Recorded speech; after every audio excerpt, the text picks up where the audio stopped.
Club YouTube channel. మన YouTube ఛానల్లో group 2 సంబంధించి ఆన్లైన్ క్లాస్ అనేవి స్టార్ట్ చేసామమ్మా. ఓకే, ఎవరైతే ఇంట్రెస్ట్ పీపుల్ ఉంటారో అలాంటి వాళ్ళు ఈ యొక్క ఆన్లైన్ క్లాసెస్లో అయితే జాయిన్ అవ్వండి.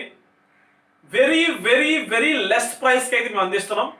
కేవలం 999 రూపీస్ మాత్రమే మీకు ఆన్లైన్ క్లాస్ అనేవి అందిస్తున్నాం అమ్మా.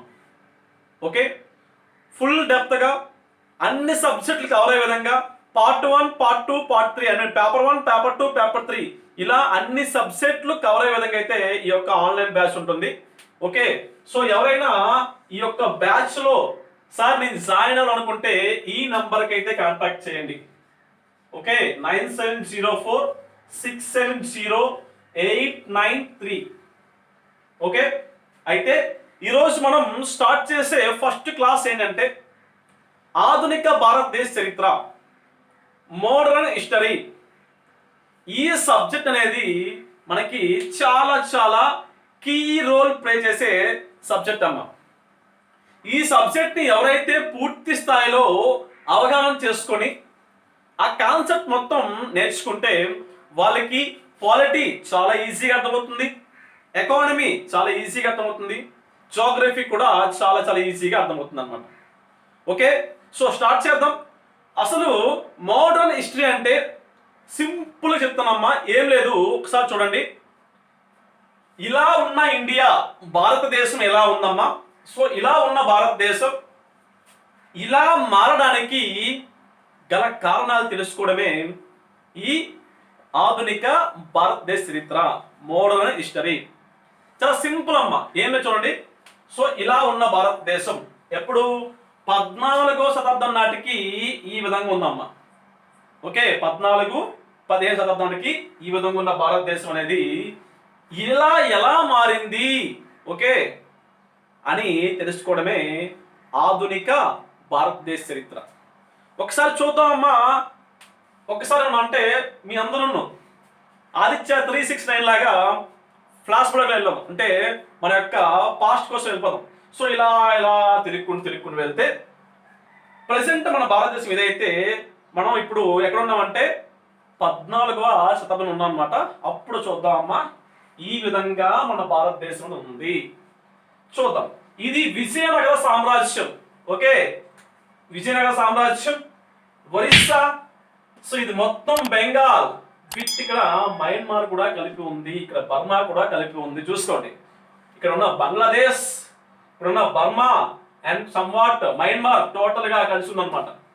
నెక్స్ట్ ఇక్కడ చూసుకుంటే ఢిల్లీ సుల్తాన్ సామ్రాజ్యం, కాశ్మీర్, ముల్తాన్, ఓకే, సింధు, రాజ్పుత్ సంస్థానం, గుజరాత్, మాల్వా సంస్థానం, కందేశ్ సంస్థానం, అహ్మద్ నగర్, బేరర్, ఓకే, బామిని, గోల్కొండ, గోండ్వానా.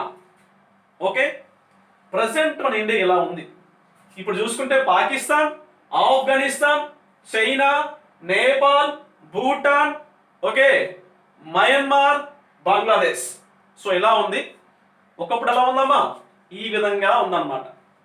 అయితే మనకి అంటే మన భారతదేశానికి ఐరోపా దేశస్తులు అనే వాళ్ళు వర్తకం కోసం మన భారతదేశంకి వచ్చారమ్మా. అంటే వర్తక వ్యాపారం కోసం.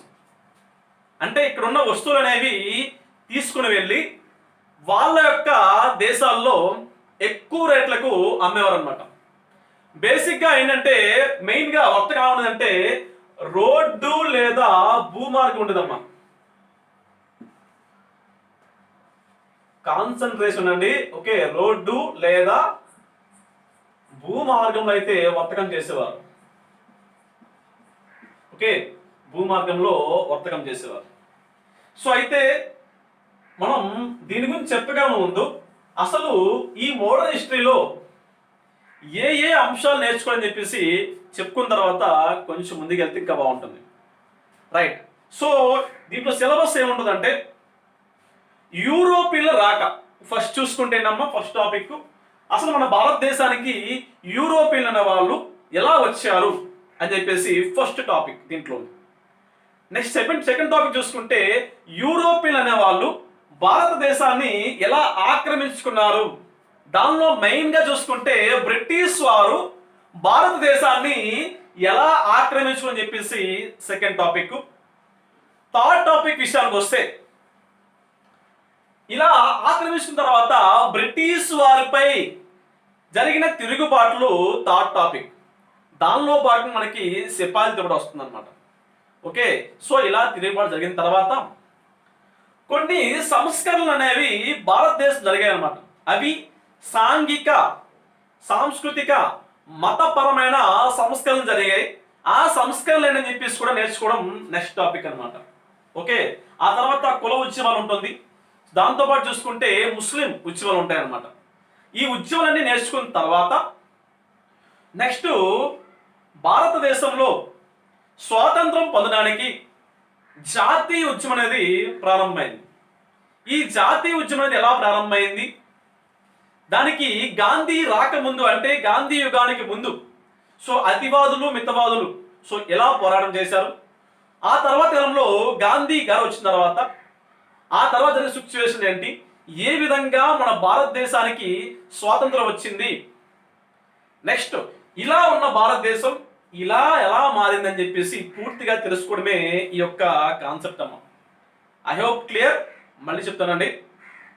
ఐరోపా ఓకే యూరోప్ దేశస్తులు అనే వాళ్ళు భారతదేశానికి వచ్చారు. వాళ్ళు రావడానికి గల కారణం అంటే యూరోపియన్ల రాక ఫస్ట్ టాపిక్.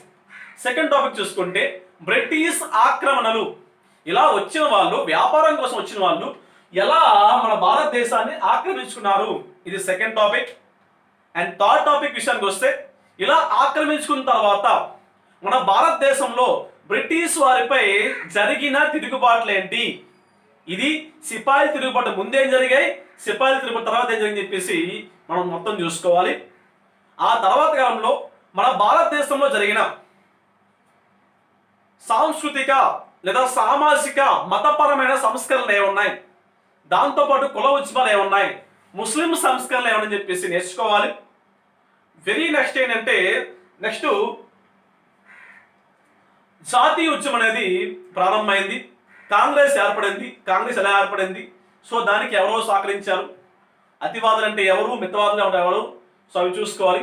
ఆ నెక్స్ట్ చూసుకుంటే గాంధీ యుగం వస్తుంది. ఈ గాంధీ యుగంలో మనకి సహాయ నిరక ఉద్యమం కానీ రౌలత్ చట్టం కానీ, దాంతోపాటు చూసుకుంటే మనకి 1935 భారత ప్రభుత్వ చట్టం ఉన్న అంశాలు కానీ, సో ఇలా పూర్తిగా ఫైనల్ చూసుకుంటే మౌంట్ బాటన్ ప్రణాళిక, ఎలా భారతదేశానికి స్వాతంత్రం వచ్చిందని చెప్పేసి నేర్చుకోవడమే ఆధునిక భారతదేశ చరిత్ర. Right, so I hope clear. Simple వేలో ఇదే అమ్మ సిలబస్ అనేది. అయితే ఫస్ట్ టాపిక్ ఏం చెప్పుకున్నాం మనం, యూరోపియన్ల రాక. అసలు యూరోపియన్ అనే వాళ్ళు భారతదేశానికి ఎందుకు వచ్చారు, రావడానికి గల కారణం ఏంటంటే వర్తకం కోసం యూరోపియన్లు అయితే మన భారతదేశానికి వచ్చేవారు. ఓకే, అయితే వర్తకం ఎలా ఉండదంటే ఈ అమ్మకం మరియు కొనడం ఎలా ఉండదంటే వస్తు మార్పిడి. ఓకే, బేసిక్ గా మన భారతదేశంలో వస్తు మార్పిడి పద్ధతిని ప్రవేశపెట్టింది ఎవరంటే సింధు ప్రజలమ్మ. ఓకే, ఎవరమ్మా, సింధు ప్రజలు. వీళ్ళు వస్తు మార్పిడి పద్ధతిని అయితే ప్రవేశపెట్టామమ్మా. వీళ్ళని ఏమంటామంటే ద్రావిడులు అంటాం మనం. ఓకే, ద్రావిడులు అని కూడా అంటాం అన్నమాట. ఎవరు, సింధు ప్రజలు అనే వాళ్ళు భారతదేశంలో వస్తు మార్పిడి పద్ధతిని అనేది ప్రవేశపెట్టారు. అయితే యూరోపియన్లు భారతదేశానికి ఎందుకు వచ్చారంటే బేసిక్ గా వారికి సుగంధ ద్రవ్యాలు, నూలు వస్త్రాలు, నీలి మందు కోసం అయితే బేసిక్ గా వాళ్ళు వచ్చేవారు. ఓకే, ఏవైతే తూర్పు ఆసియా దేశాలు ఉన్నాయో అక్కడ వాళ్ళు ఈ సుగంధ ద్రవ్యాల కోసం, నెక్స్ట్ నీ నూలు వస్త్రాల కోసం, నీలి మందు కోసం అయితే ఎక్కువ వచ్చారమ్మా. ఇక్కడ తూర్పు ఆసియా దేశాలు అంటే ఇక్కడ ఉన్న చైనా, ఏదైతే చైనా ఉందో చైనా, మన భారతదేశం, అదే చూసుకుంటే మయన్మార్. Okay, Myanmar. సో ఇవి మనకి తూర్పు ఆసియా దేశాలమ్మ. ఈ తూర్పు ఆసియా దేశాలతో ఐరోపా దేశస్తులు అయితే వర్తక వ్యాపారం చేసేవారు. అయితే ఇక్కడ ఏం చెప్పుకుంటే భూమార్గం ద్వారా వాళ్ళు ఇలా వచ్చారమ్మా. ఈ తిన్నగా అంటే ఇలా భూమార్గం ద్వారా ఈ విధంగా భారతదేశం ఎంటర్ అయ్యేవారు. అయితే ఐరోపా దేశస్తులు భారతదేశానికి రావడానికి ఉన్న ఏకైక భూమార్గం ఏంటంటే ఇక్కడ ఉన్న కాన్స్టాంటినోపుల్ అమ్మ. కాన్స్టాంటినోపుల్. ఓకే, కాన్స్టాంటినోపుల్ అంటే ఈ ప్లేస్ లో ఉంటుందమ్మా ఇంచుమించుగా, అంటే కొంచెం దూరం ఉంటుంది, దగ్గరే కాదు. కాన్స్టాంటినోపుల్ అన్నమాట. సో ఈ కాన్స్టాంటినోపుల్ ద్వారా ఇలా మన యొక్క భారతదేశానికి అయితే వాళ్ళు వచ్చేవారు. అయితే ఈ కాన్స్టాంటినోపుల్ అంటే ఏంటంటే అరబ్ వర్తకులకు ప్రధానమైన నగరం అన్నమాట. వర్తక వ్యాపార నగరం అన్నమాట ఇది కాన్స్టాంటినోపుల్. ఈ కాన్స్టాంటినోపుల్ ఏమన్నా అంటే మనం తూర్పు రోమన్ సామ్రాజ్యం అని చెప్పి పిలుస్తామమ్మా, లేదా జైజెంటియన్ సామ్రాజ్యం యొక్క రాజు అని చెప్పి పిలుస్తాం అన్నమాట. మరొకసారి ఈ కాన్స్టాంటినోపుల్ ని మనం తూర్పు రోమన్ సామ్రాజ్యం అని, అదేవిధంగా చూసుకుంటే జైజెంటియన్ సామ్రాజ్య రాజధాని అని చెప్పేసి పిలుస్తాం అనమాట ఇక్కడ ఉన్న కాన్స్టాంటినోపుల్ ని. ఓకే, అయితే ఈ కాన్స్టాంటినోపుల్ కి ఎవరు పరిపాలకుడు లేదా పాలకుడు ఎవరంటే 11వ కాన్స్టంటైన్. ఎవరమ్మా? 11వ కాన్స్టంటైన్. సో ఈయన ఈ యొక్క కాన్స్టాంటినోపుల్ కి ఈయన పరిపాలించేవాడు. అయితే పూర్వకాలంలో ఏంటంటే మహమ్మదీయులకు అంటే ముస్లింలకు క్రిస్టియన్లకు మధ్య పవిత్ర నగరాలైన, చూడండి ఇక్కడ మీకు చెప్తాను, పాలస్తీనా,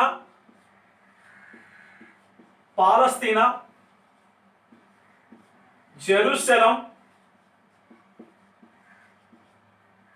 బెత్లెహేం, ఈ 3 నగరాల కోసం అయితే ముస్లింలకు మరియు క్రిస్టియన్స్ కు యుద్ధాలు జరిగేవమ్మా.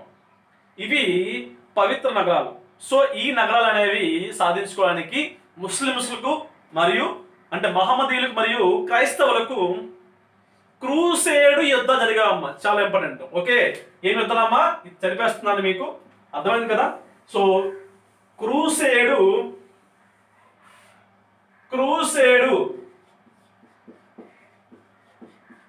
యుద్ధాలు అనేవి జరిగాయమ్మా. ఓకే, రేపు పొద్దున ఎగ్జామ్ లో రావచ్చు.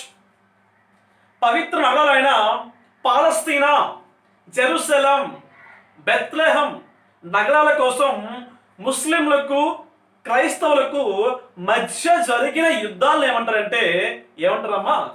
క్రూసేడ్ యుద్ధాలు అంటారమ్మా. ఓకే, అయితే ఇక్కడ చూడండి, ఈ కాన్స్టాంటినోపుల్ అంటే క్రైస్తవులు అన్నమాట. ఈ పక్కనే ఉన్న టర్కీ, ఓకే, టర్కీ లేదా దీన్ని ఐరోపా జబ్బు మనిషి లేదా ఐరోపా రోగి అని చెప్పి పిలుస్తారమ్మా. Okay, Turkey. ఈ టర్కీ రాజు అయినా అంటే టర్కీ తురస్క రాజు